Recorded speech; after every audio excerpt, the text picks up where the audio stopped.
Sina interest oba right kuchawa omuntu yenna ni mugamba kati gwe tuli kyali wange oyinza okuba kyali wange naye omulama gwe tuliko si gwange gw'abantu miliyoni 45. Bwatyo His Excellency Robert Kyagulanyi Ssentamu H.E Bobi Wine olunaku olwaleero asobodde okuvaayo n'atangaza ku nsonga z'abannakibiina aba NUP abasalawo ne bava ku NUP ne basalawo nti bazze mu NRM era nga basaze eddiiro nga gye balabye wali omusana. Kyagulanyi Ssentamu agamba nti bano abantu bamusaba olwaleero ekisonyiwo nti abasonyiwe badde mu NUP naye His Excellency Robert Kyagulanyi Ssentamu agamba nti ye tebamunyiizangako era talina nsonga lwaki bamusaba ekisonyiwo. Bwe baali basalawo okugenda okusala eddiiro okugenda gye baali olwaleero Mwelyamu bekka Olukwe era bannayuganda bwe bajja boogera nti Mwelyamu His Excellency Robert Kyagulanyi Ssentamu Olukwe yagamba teri muntu yayamuliddemu Lukwe kubanga bw'osala eddiiro n'ogenda mu NRM oba weeriddemu wekka Olukwe nga weegasse ku banyigiriza naye nga weerabidde nti togenda kubeera omu ku abo bakukozesa bukozesa okyayibwe bannayuganda kubanga bo bakwagala okulaba nga toyina linnya batya nnyo okuzimba omuntu omulala ow'amaanyi ate bakimanyi bulungi nti mu music yewaava omuntu olwalira abatawanya abafuukidde akayinja mu ngatto nabwe gutyo n'abawa amagezi nti okudda eri abantu kiri eri bo okusalawo kuba bwe baali nga bafuluma NUP tebalina gwe beebuuzaako basalawo busazi kati n'okuddamu okwegatta eri ku bantu kiri eri bo basalewo bagambye nti tukomyewo mu NUP era mukole ebyo ebisikiriza ebinaasikiriza abantu okugamba nti kituufu ddala muli naffe abantu basobole okubeesiga naye nga tebaddamu mwetondera nti abasonyiwe kuba tebalina kye baamukola era tebamunyiizangako.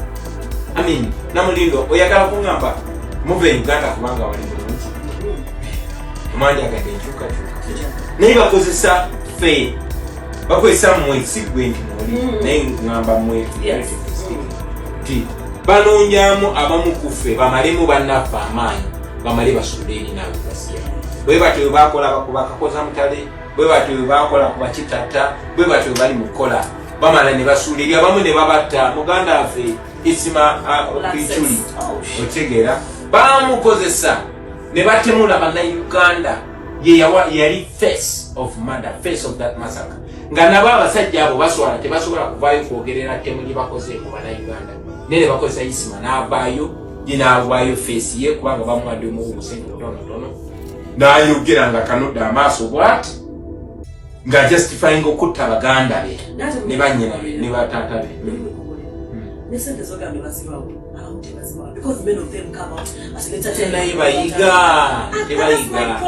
Nkakasa naawe mu media fraternity obaolyawo bwe tunaba tunyumya ne keezi naye anakyogerako bategeeza nti isimu oluvannyuma lwabe naye avaayo n'aganda bannange kwegamba omanyi okukola ekintu n'otutuuka wali omutima gwo ne gukulumiriza.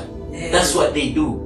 Naye tebayiga abantu baffe singa bali basobola okuyiga Flavia singa twali tusobola okuyiga abo bonna Museveni bakozesa ne bakeera ku makya ne baga nti tugenda kukozesebwa kusirwaza abantu kabaka wedde mwaka Museveni simbagamba muti munanga akasente ako bagulagulamu bo wamaaso nabo abaana bo nabo abazuku ekigamba baganda bange bamayinja omulundi okutabuli gumu ekitali ebiri era nga ajja n'agamba akati mbuuse n'akomawo mayinja n'agamba kakati leero nkitegere enkya n'addayo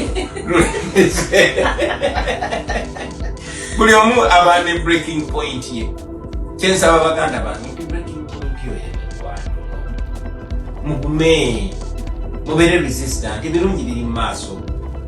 Of course nze ng'omuntu sina interest oba right kukyawa omuntu yenna ne mugamba gwe tuli kyali wange oyinza okuba kyali wange naye omulama gwe tuliko si gwange gw'abantu miliyoni 45 era abantu abo be bakujaji nga gwe ng'omuntu. Of course nange wenyini kama kwogera namala ebbanga ddene kasikola kituufu ekinakola oboolyawo singa natandikira myaka 2 nga gwe gy'olimu singa oboolyawo twendonola dda naye natandika leeti kuba namala ebbanga ddene mu yansi namale banga dene mbyo kunywa nimbo kunyana bila ifanana bwe. So sisobola ku condemninga muntu abosembu kubanga aboserete. Malcolm X yatuyigiriza natugamba don't be quick to judge somebody because they don't think like you think or they don't act like you act, because there was a time when you did not know what you know today. Wabala byamazima kirungi obaniriza abalala okubaniriza wa no kugambi to reducing at this to NUP. Okay, fine. Actually, the fact that they come out, they came out and say, this is not a fight, so you're interrupting. This is not a fight between Museveni and the NUP. Si lutalo wakati wa Museveni na NUP. Lutalo wakati wa bana Uganda abanyigirizibwa nabo akagulupa akatona akabanyigirizibwa. And for them, they feel like bakulyamu because they betrayed you. Tebandi amuntu kwe beeryamu bokolu kwe nakoga.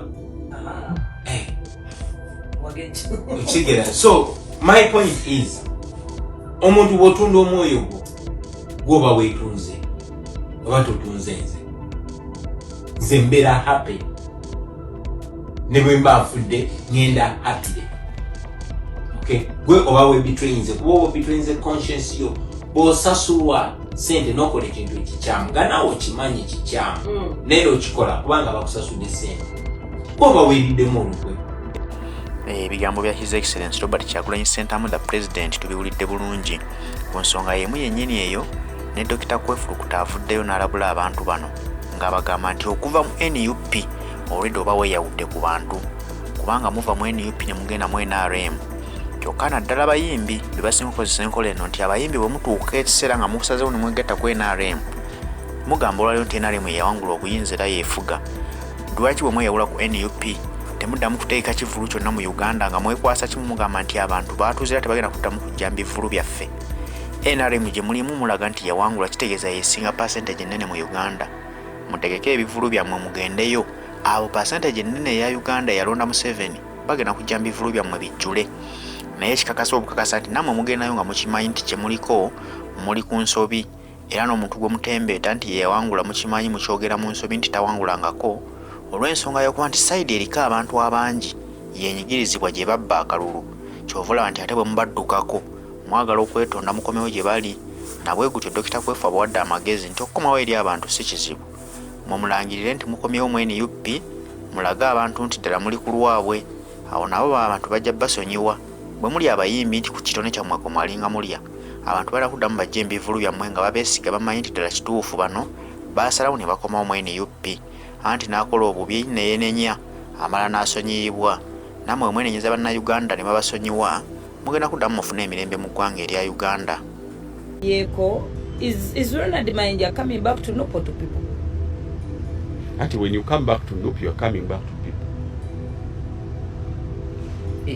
Even if that's a bit in band. For example, NRM. Ese omuyimbi wayo ati kibadusayo ntiteri yo bantu.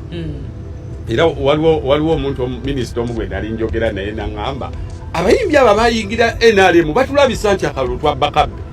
Ne mubuza lwaki ati tosobola kuŋŋamba nti wave wa Bobi Wine. Bove wa Bobi Wine nojewa ewe NRM nowagira NRM. Kakati Museveni n'awangula akalulu obululu obungi ennyo.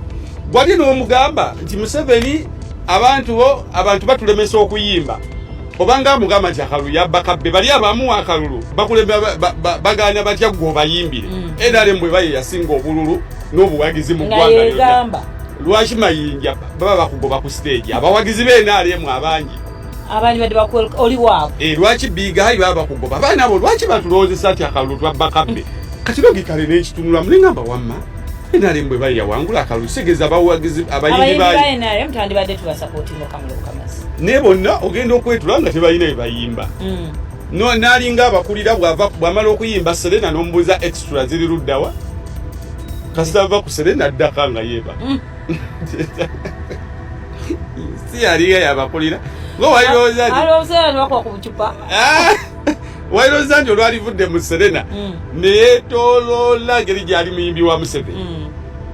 kakati kiri simple kyabatwalira kyekibakobezzaawo bottom line bwavu balidde bwavu bwe bwabatwala era bwavu bwe bubakomeza nti opposition gye buva ne gye bwenkani ngeri tebana ssente mu mawanga gonna okujjako America bayina ne amawanga agagali so much democratic naddala mu mbeera ya politics bebayina eyo liberty nti bo basobola okwa-identifyinga n'opposition nosigala ng'okolera emirimu gyo nga gavumenti tekulingiridde abagagga abasobola okwa-identifyinga n'opposition twawulira wano campaign z'Obama nga bakola parties abayimbi ne bajja ne basonda ssente.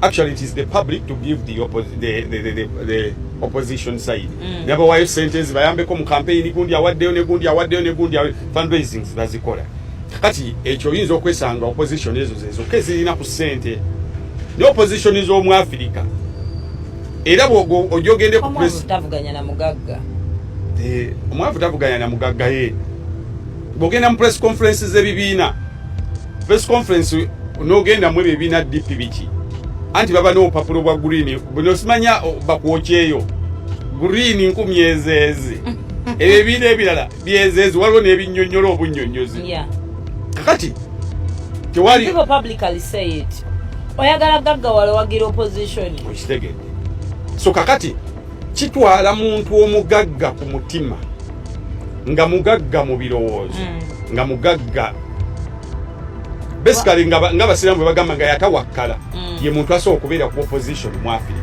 era nze omuntu bwabeera ku opposition n'amalayo eyaddala nga tebaliwo nti ayita ekiro nadde eno nti ate bamuplantinga eyaddala n'agimalamu omwaka n'agukuba wali n'amala ogwokubiri n'agukuba wali nebuze bw'amala emyaka 5 aba yeetaaga kuwaayo na mudaali. So obwavu obuli ku opposition bwe kwetaagisa okuba nga opposition ogirimu by principle ng'oyina ddala ebiri genuine by'ogamba nti kati nze gyendi ne bantu abali mu opposition then n'osigala nga bw'oba oyina emirimu gy'emirala gy'osobola okukola n'otaayiza wano n'otaayiza wali otherwise opposition teri ssente ne waliyo ki waliyo emirembe waliyo ne social capital bw'oba nga obikozesezza bulungi emirembe weegiri nti osobola okutambula abantu ne bagamba banayo omusajja like you don't need guards oyo omuntu wafali naffe they protect you actually oyisege teweetaaga bakuumi buli ekikugwako mu kitono kyabwe baleeta ettooke baleeta enkoko ebyo ebitonotono babireeta then bw'oba obeetaaze bw'oba ng'oli mu entertainment these masses will always come otegedde kuba essaawa zino Miki Wine endulu gy'afuna ne eyategeka Freedom City abantu beyafuna it is part of the opposition